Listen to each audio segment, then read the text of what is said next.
I'm Bear Phylls. I'm going to show you how to get out alive from some of the most dangerous places on Earth.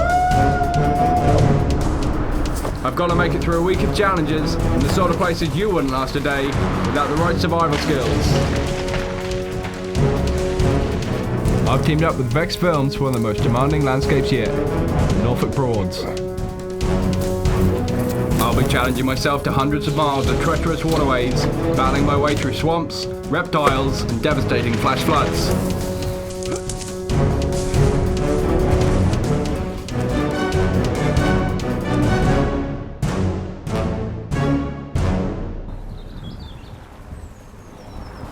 This is one of the most dangerous helicopters I've done, and it's an old SAS trick I've not tried, the Halo drop.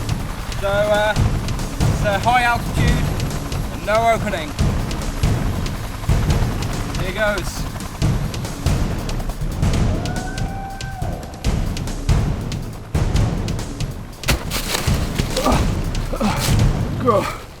I won't be doing that again in a hurry.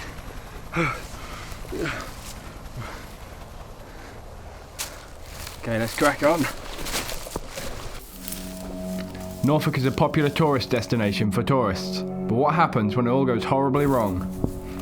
My mission is to show you how to survive the mental isolation and unforgiving swamps if the unthinkable happens. I've been dropped near Staleham. Alright, you know, anyone who's travelled this far east would have found themselves stranded and isolated from the rest of the UK. And Norwich is the only hospitable place here. It's 100 miles southwest. But it's going to be a constant battle for survival and to find food, and more importantly, drinkable water.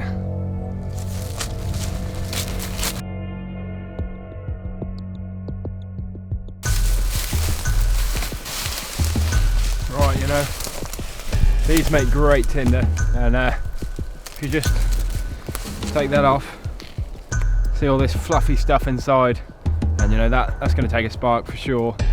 And you can, you know, stuff this in.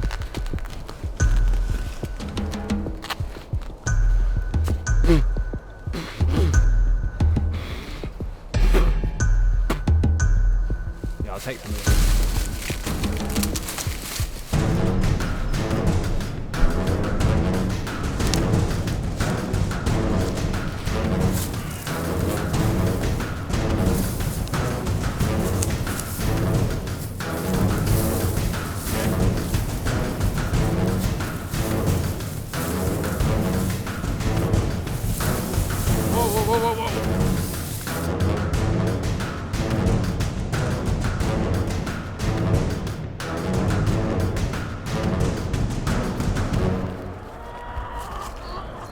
Alright guys, come across this wild coop, and there's some kind of animals in there that we can utilise. I'm thinking they're a good source of protein, so let's try and get one.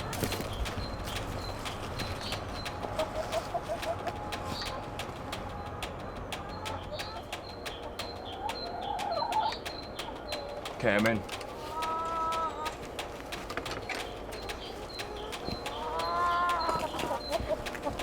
Chicken.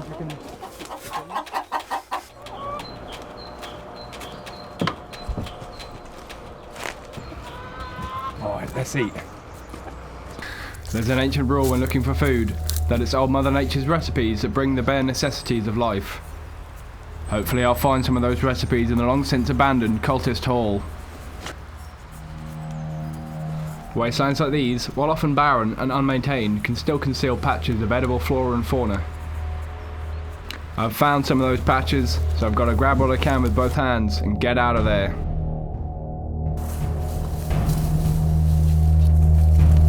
I've had a productive day, but sundown's fast approaching. Although I'm not scared of the dark, it's good to use the last of the daylight to establish a fire and a place to rest. So, got to find some sticks and build a shelter.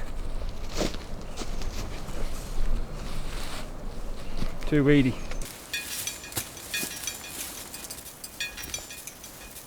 I'll just put up a frame here, and there's no heavy deadfalls above us, so not going to kill you. I'm making a basic lean-to. It will provide protection from the wind and reflect the heat of the fire back onto me. Any old monkey can make a lean-to, but making one this good requires years of practice.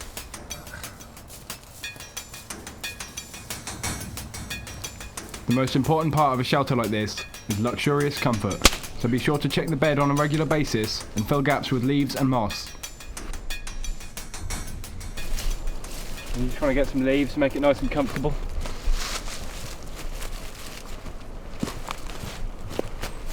And for the finishing touches,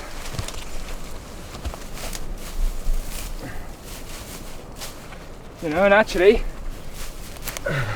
this looks pretty cozy. And yeah, so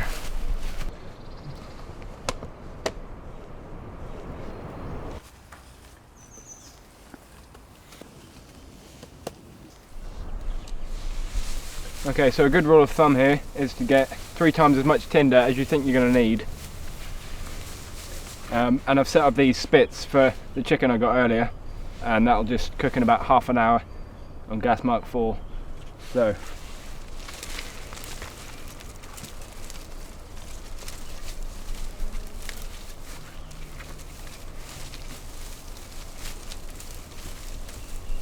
right, so we're ready to make a fire, and I'm using a fire steel because it'll work even in the wet, and this fern will take a spark.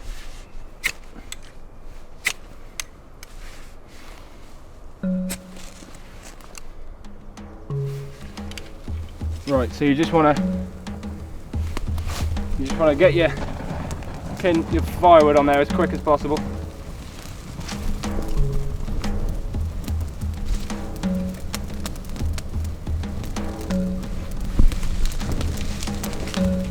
This will burn quickly.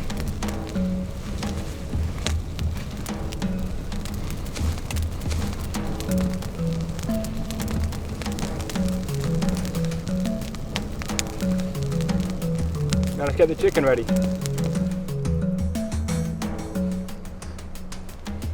Okay, I've got a chicken ready, and you know, this may not be your mum's roast dinner, and it's certainly not going to win any Michelin stars, but you know, it's protein and it's warming.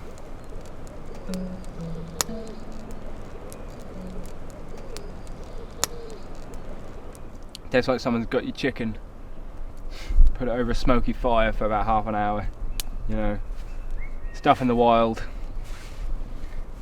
Okay, I've taken my t-shirt off, and we're going to use the feathers from that chicken, and I'm just going to make myself a nice pillow, because it's those small home comforts that help you get through the night. Home comforts boost morale and increase feng shui for a good night's sleep. Right, so we've got our pillow, we've got our bedding, and you know, it's not exactly the best hotel I've ever been in, but it's nice and cozy.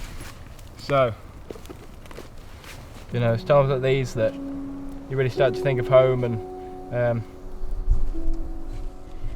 all the things I've been through. I just wish I was there sometimes, but you know, you got to stay strong.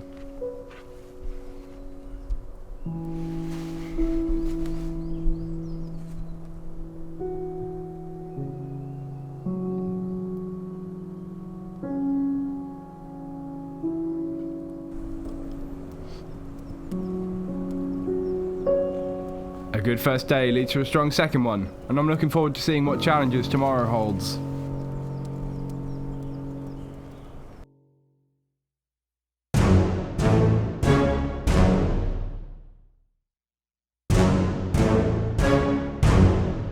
Okay, so you know, this is day 2, and I've not been attacked by any bears or wolves or anything, so you know, I'm not ill from that horrible food, so it's time to get moving.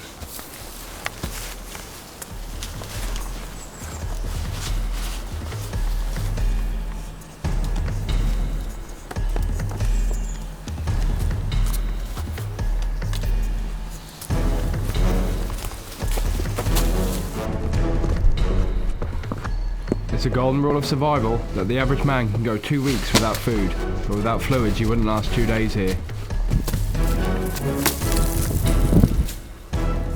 my only chance of survival is to find one of the waterways that make up 80% of the Norfolk Broads and hope it's drinkable.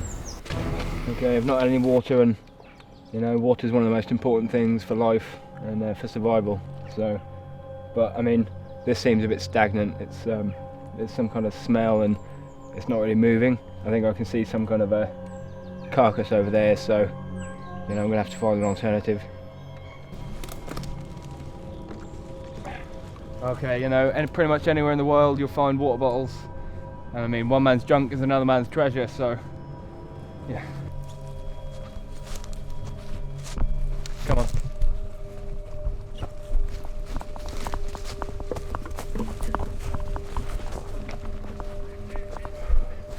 You know, it's been a long day and I've had nothing to drink. That water we found was not clean, so you know, it's important to keep hydrated. So I'm gonna have to drink my own piss. I mean, this is something that you have to do sometimes. I don't like doing it, but it is sterile, so it's important to stay alive.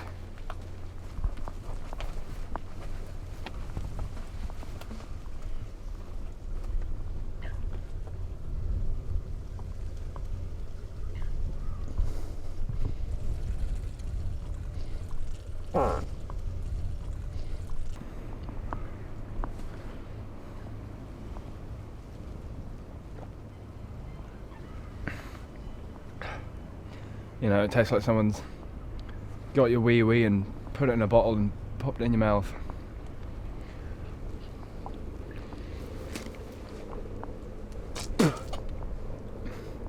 Okay, let's move.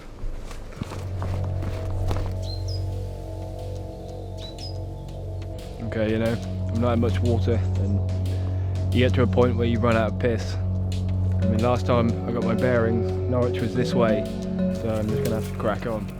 I'm making good progress, but this swamp is blocking my straight route to Norwich. I didn't want to get my John Thomas wet, but the only way is directly through this.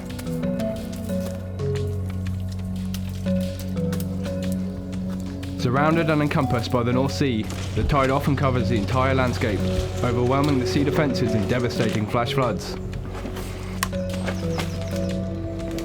In swamp conditions, you've got to be careful of leeches and crocodiles, but mostly the fatigue and cold are the killers.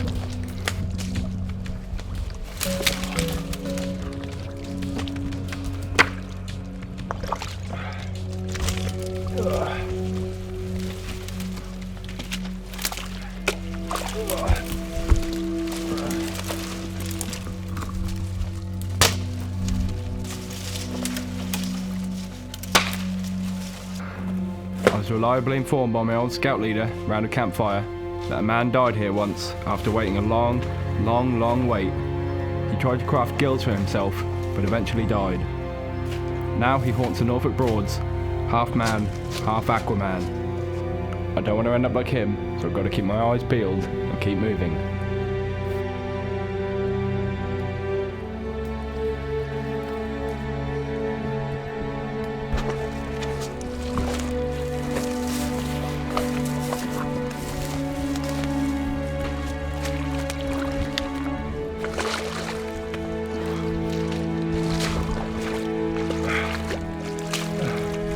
Okay, you know, I think Norwich is this way somewhere.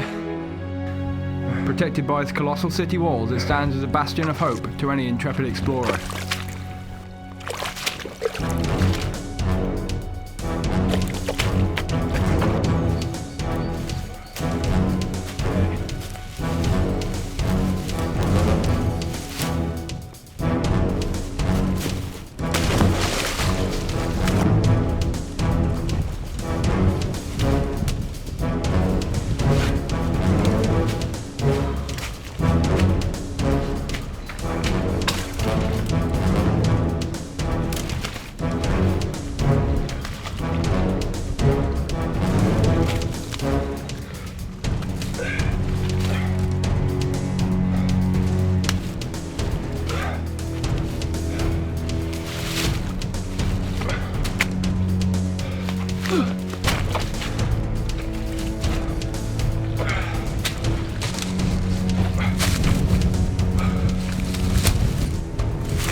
You know, it's been such a long day. about to get dark and it's really not safe to carry on. I'm just gonna have to sleep in here tonight.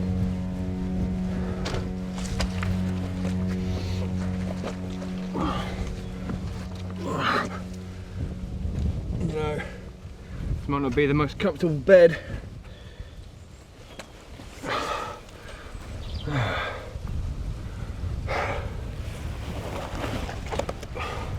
Try and get a fire going. Okay, well, you know, at least I've still got the fire.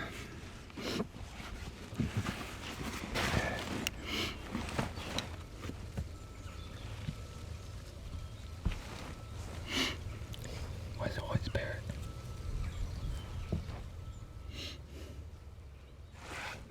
Okay, well, it's an old scout trick.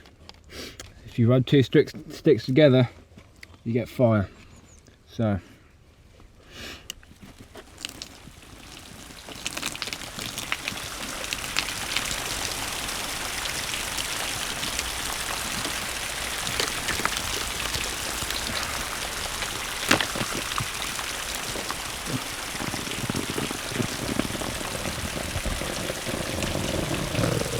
gonna have to try and get some sleep.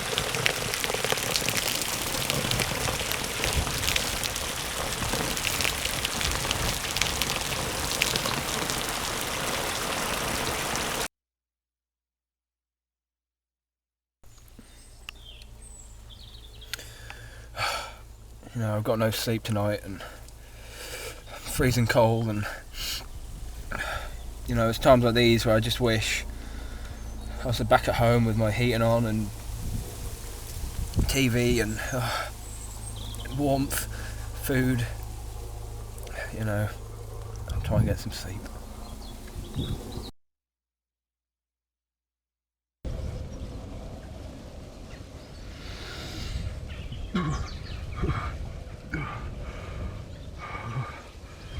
Alright, I've made it through the night. You know, I've got to get moving. If I stay here much longer, I'm not going to be able to keep warm. Norfolk is a dangerous and horrible place, and ultimately inhospitable. There's no fresh water here. Water everywhere, but not a drop to drink. R.L. Stein. I wouldn't want to come back here, but thankfully I may not have to, as rising sea levels and global warming will soon wash this messy place away. Alright, you know, looks like Norwich has been here this whole time. I mean, that's the thing about Norfolk, is that you never know quite where you are. It all looks exactly the same. And you know, I could have been sleeping in a nice warm hotel tonight, but instead I was stuck in a hollowed out, dry, burnt, wet old tree. And yeah, but I found civilization, so let's get moving.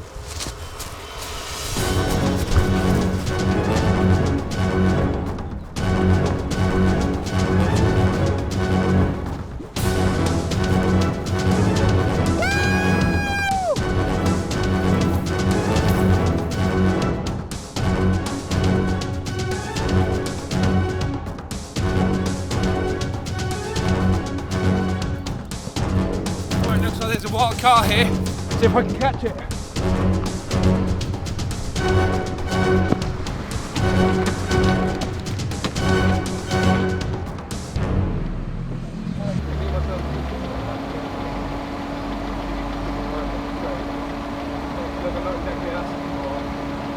Phylls. Just try.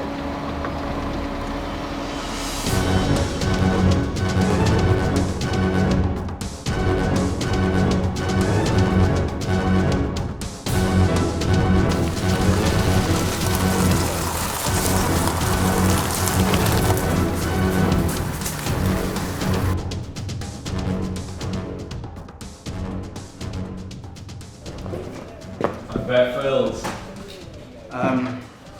No, I don't. Yeah, I'm just. No, it's. I'm just probably back here somewhere. Are you sure that's yours? Yeah, this is Phylls. Let me.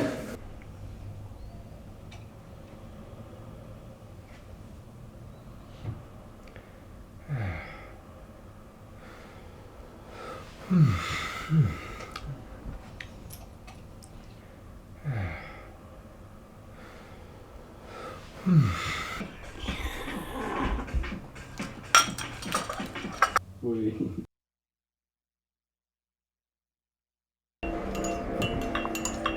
of the greatest difficulties in this part of the world for people and for many of the animals is finding water. This plant here that's so well armoured with thorns harbours a secret. It's the Nara melon, an important source of water. None of these are really quite ripe yet. When they're ripe, they're yellow. Those that are ripe have already been eaten by springbok, and that's so often the case in desert places. What a faker. Competing with all the animals.